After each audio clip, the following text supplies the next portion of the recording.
Now we direct our attention to Area K and the northern corner of the lower city. The only feature we'll call attention to here is a city gate. Notice that it dates to Middle Bronze 2C, centuries 17 or 16 BC. Once again, in the most recent layer of the lower city, that is layer 1A, we find that it's covered with a thick layer of ash and rubble. In addition to the gate, you'll notice there's a casemate wall. Now we'll direct our attention to the upper city.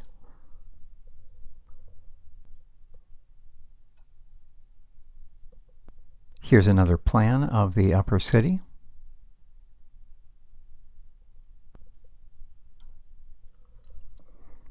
We'll concentrate at this point on Area B, off to the west.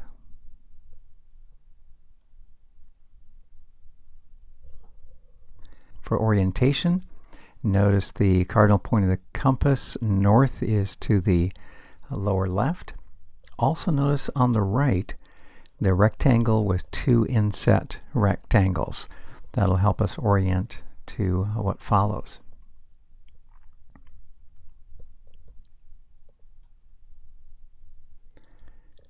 In the lower right, you see those two parallel rectangles. That helps us orient. This is the citadel. It's an Israelite structure. Stratum 8 puts it in most likely the Omeride dynasty. That would be after northern Israel has split off from Jerusalem and southern Israel. The dimension of this citadel is about 21 by 25 meters. It has walls that stretch about 2 meters thick. The casemate walls are more evident from this sketch. You can see them at the top and then at the lower left.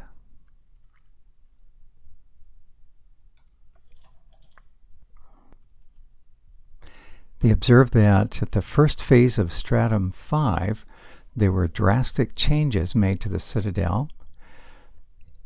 They anticipated an Assyrian menace, and so the citadel, we read, was strengthened by an additional offset inset wall on the west, north, and south. That proved insufficient against the Assyrian forces led by Tiglath-Pileser III.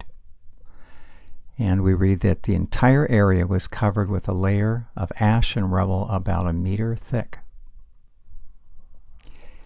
In order to help us appreciate where the photo in the upper left corresponds to the plans, you'll see that the plan we saw earlier has been rotated 180 degrees.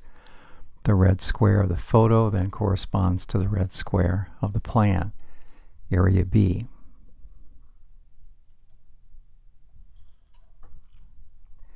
One of the more interesting artifacts which was found in the Area B citadel is what appears to be a bench. You see a flat surface with a rounded forward edge. Actually, this is the top part of a pillar, the capital, and the design style is known as Proto-Aeolic. Right here, it's serving as a shelter for the spherical oven that you see to the left.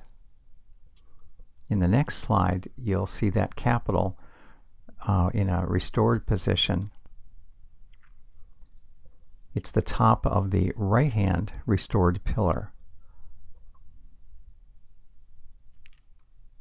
This is the entryway to the citadel of Area B. We've returned that plan sketch to its normal orientation and draw your attention to the area surrounded in red. That's Area A, together with the gates. And that's what you see represented to the left. The gate is 6-chambered. We've seen that at other cities, and this would be part of the Solomonic reinforcement. Below the gate, a little ways, you see a rectangle with 2 lines of dots. The dots represent pillars. This they take to be a storehouse. Also of interest is the casemate wall, which joins to the six-chambered gate. In particular, notice that the various lobes of the casemate wall, there are access points. So it gives us a sense that the casemate structure is designed to reinforce the outer wall while still allowing for storerooms, and that's how they served here. Sometimes the casemate is fully filled, making a thick and solid wall, but here you can see that there was access to the chambers of the casemate wall, and that can be used for storage. To orient to the photo, it was necessary to spin the plan, the sketch, 180 degrees. So you see the casemate wall on the left and the six-chambered gate in the lower portion. The color-coded rectangles will make it a little bit easier to correlate the sketch to what you see on the ground. So the blue rectangle is the six-chambered Solomonic gate. The rectangles that you see there are not the box of the Wheeler Canyon style excavation. Those are actually the chambers of the gate. Then in yellow you see the lobes of the casemate wall. In green, this is the storage room with the parallel rows of pillars. The area surrounded by the magenta rectangle represents two halls that are to the north of the pillared storage room. We're reaching the close of our study of Hazor. I appreciated this photo that was to the front of the Hazor 5, the monumental work summarizing the 1968 excavation led by Yigael Yadin. You see Yadin there in the photo inset, accompanied by Dorothy de Rothschild. As far as the aerial shot, what we're looking at here, actually why don't I pause and see if you can figure out what the material is and how it's oriented. Perhaps you notice that the lowermost excavation corresponds to Area B, the citadel, and here you can see how steeply it falls off to the left. That would be the north, and then quite an embankment, or quite a fall away to the right, to the south as well. As we proceed up the photo, then we come to the other areas. Area A, if you look very closely, you can see the lateral parallel lines of the casemate wall and the gate off to the left, and then you can see a fairly plain area within that excavation with a couple of parallel lines, and that's the lines of the pillars of the storage room. So from this you can tell that we're looking at the upper city. The lower city would fall away to the left. Finally, notice what Mr. Yadin is pointing to.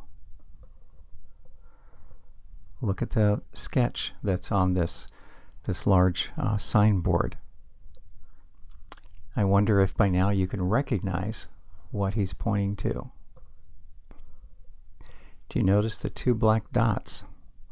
Do you recall that in the center of the Holy of Holies of Area H, they were the bases for two pillars that would have supported the roof of that innermost sanctuary area in Area H. Here are the resources that I found helpful. Some encyclopedia articles. The first by Amnon Ben Tor, which you'll recognize he was a major excavator alongside Yigael Yadin in the 1955 to 58 period, and then led subsequent excavations himself, part of the 1968, and then led some later ones. The second resource is an authoritative report of that fifth season, which was the 1968 one. Hazor 5, so that was the 5th season. The PhD dissertation by Christina Josefsson Hess came out of a Swedish university. And then Kathleen Kenyon's work we've referenced in the past. The last two items are also encyclopedia articles, one led by Yigael Yadin and co-authored with Amnon Ben-Tor, and finally the article by Sharon Zuckerman.